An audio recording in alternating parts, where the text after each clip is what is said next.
Hi, I'm Ronnie from Ronnie's Garage. I am the Technical Chairperson for the Rolls-Royce Owners Club of Southern California region. We're holding our monthly tech meet, and today we're going to be working on the brake pumps and brake pump push rod for a 1972 Shadow.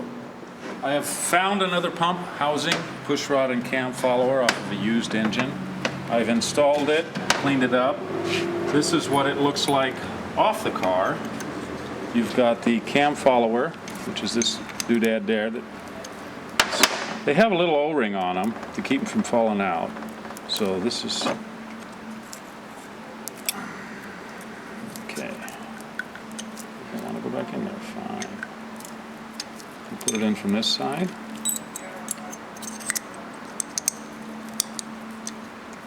There we go. So what happens when this is on the car? The camshaft is here, and this housing bolts up in here, and the pump screws on top. So as the camshaft goes around, it takes this pump push rod and makes it go up and down.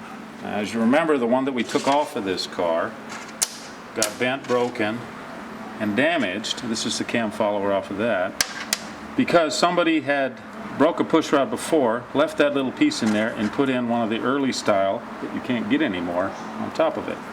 Now, somehow, when they started up the car, I believe, it hit the pump and it bottomed out inside the pump and broke and bent that thing.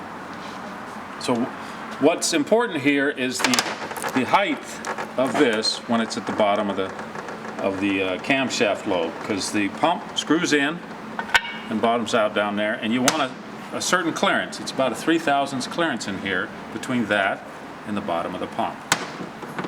So what I'm going to do now is I'm going to bolt this back onto the engine.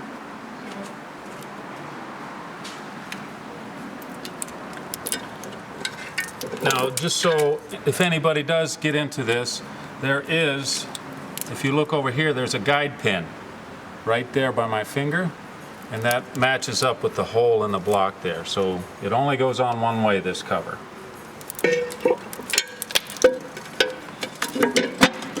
And that's just this year of this model? Or? Well, all of these tappet covers are very similar. The later ones have a little drop in them to collect fluid, but this basic setup right here, the measurements are all the same.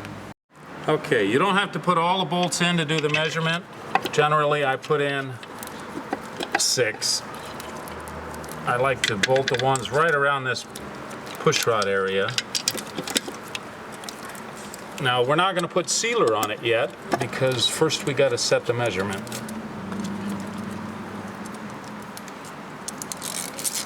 As I mentioned before, when you do put sealer on it, originally it came with a silk piece of string that was laid down there, and they used like a Permatex type, aircraft type sealer on there.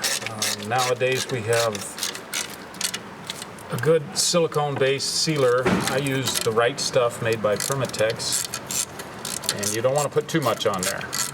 You want to just put a thin film on there, because if you put too much, it's going to add distance and throw off your measurements. Ronnie, how would you get the camshaft to bottom dead center so you can do this? That's a good question. You saw me cranking it over. This is like a starter button. This is for doing compression tests or whatever else like that. This is an early car. It has a remote starter solenoid here.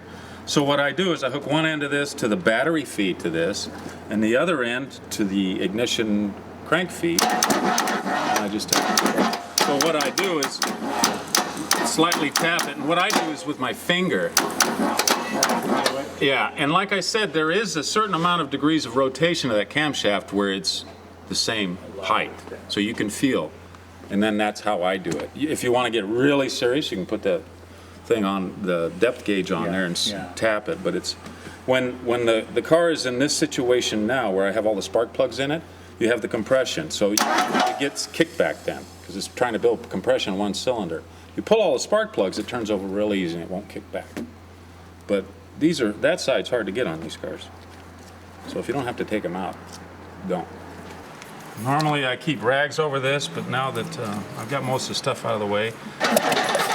Okay, so these push rods go up and down. Okay, and we want it down at the very bottom of its stroke.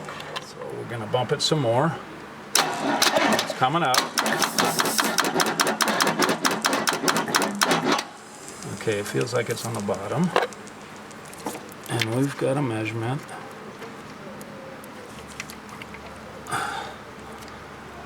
of 500.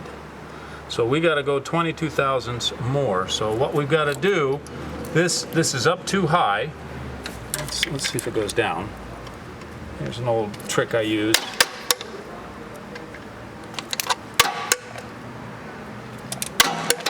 And it's still going down. So it barely hits the starter, and then I'm turning this down until it hits it. And when we get to the bottom of this stroke and it starts to come back up, you won't be able to turn it anymore. So now what I've got is 526. So I'm 1/1000th off on that. So the shims come in two sizes. They come in 3/1000ths and 7/1000ths. Since this is too much clearance, I'm going to take out 3/1000ths, and I should be within that 0.522 to 0.525. I'm also going to check the front one since I've got this apart. Now they're a little bit out of sync, the two push rods.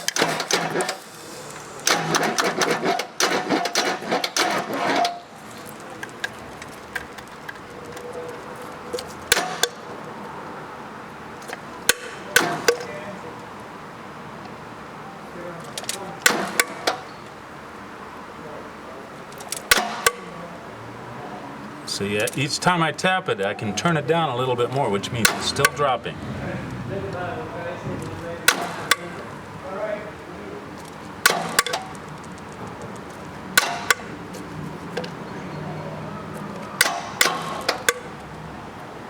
Still going down.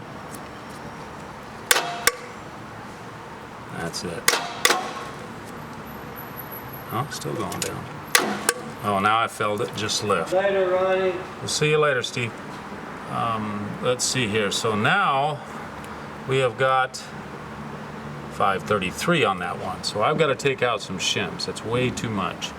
So if I take out 10/1000ths, then we'll be right at the 523, which is within specs. So let me show you how you do that. You got to take your cover back off.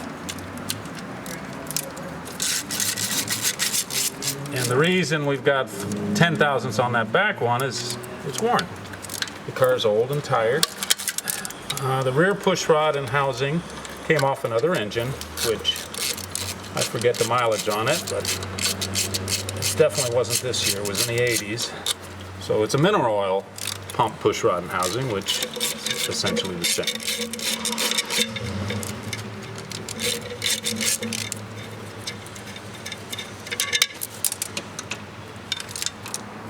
Always make sure when you lift it up that you don't lose the push rod and the cam followers out the bottom.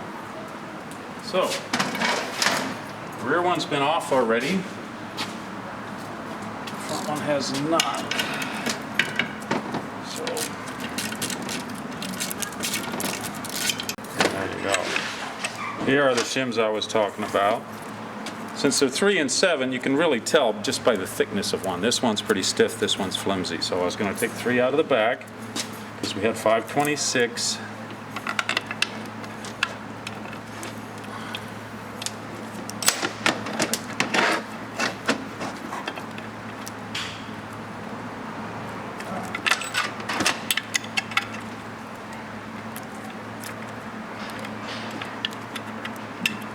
So obviously whoever put that push rod in before didn't measure it, because they would have found out that they were off by about 100/1000ths or more.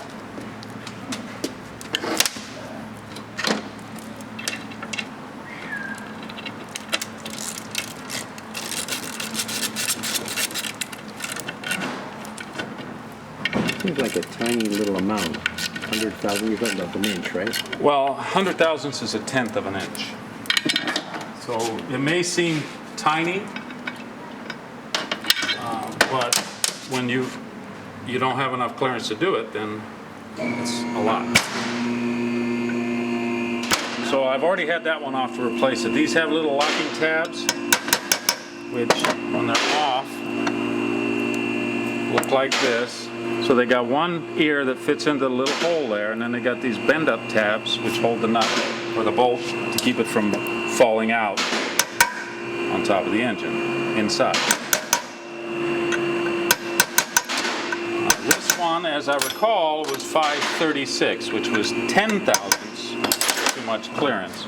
So if you got too much clearance, it's going to make a lot of hammering noises. It's going to sound like a lifter. That, among other things, can cause that noise, but that is a definite. 10 thousandths will make it hammer. And it's more than likely it's just worn cam and a worn cam follower. Like I said, this is a 1972, so it's been around the block. And earlier in the videos, I mentioned that this thing, neither of the pressure lights came on. So that today, when I was getting ready to pull the accumulators off, which I was in the middle of that, the number one system was plugged in. The light still didn't come on, but the light was, that means the switch is bad. But the rear one, the number two one, the plug was just sitting on the pin. It was not plugged on. So somebody ran into a problem when they were working on it and said, oh, screw it. I'll just disconnect it so the light goes out and let this person drive the car without brakes.